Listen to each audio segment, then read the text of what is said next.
Hello students, in the last class we have done the merits and the features of Hindu undivided family, and today we'll be studying the limitations of it. So the first limitation is limited resources. Joint Hindu family business का सबसे major problem है कि उनकी जो resources हैं वो limited है because it entirely depends on their ancestral property, जो कि उनकी पहले की प्रॉपर्टी है, पूर्वज की प्रॉपर्टी, उसी के ऊपर वो पूरा डिपेंडेंट है, तो जिसकी वजह से बिजनेस का एक्सपैंड करना थोड़ा मुश्किल हो जाता है. Second is unlimited liability of karta.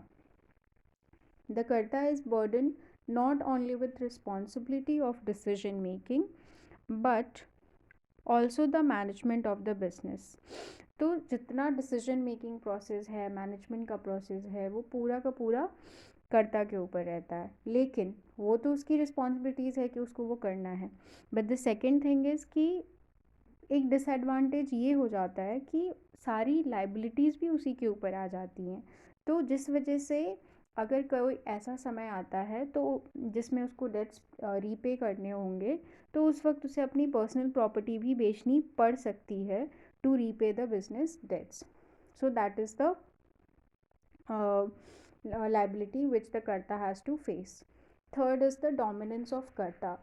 जब सारा रिस्पॉन्सिबिलिटी और मैनेजमेंट करता देख रहा है तो इट्स वेरी ऑब्वियस कि डोमिनेंस जो होगा, जिसको हम दबदबा बोलते हैं, कि ज़्यादा पावर किसका चलेगा, कर्ता का चलेगा.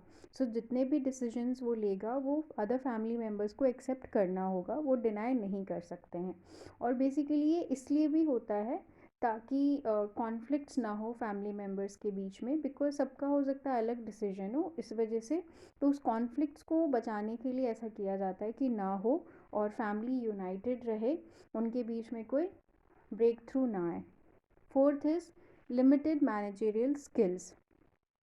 Since the Karta cannot be an expert in all areas of management, the business may suffer as a result of his unwise decision.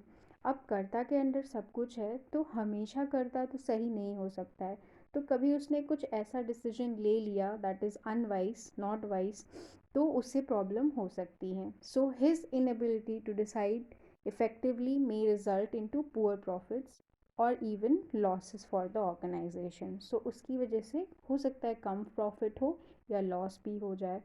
The joint Hindu family business is one of the decline because of the diminishing member of joint Hindu families in the country. But धीरे धीरे हमें ये देखने को मिल रहा है कि ये जो जॉइंट हिंदू फैमिली बिजनेस का कॉन्सेप्ट है, फॉर्म ऑफ ऑर्गेनाइजेशन है, वो धीरे धीरे कंट्री से डिमिनिश हो रहा है, ख़त्म हो रहा है, क्योंकि हमारे यहाँ जो जॉइंट हिंदू फैमिली बिजनेस का कॉन्सेप्ट था एक साथ रहने का, वो with the period of time ख़त्म हो रहा है. So I hope the limitations of Hindu undivided family is clear to you all. Thank you.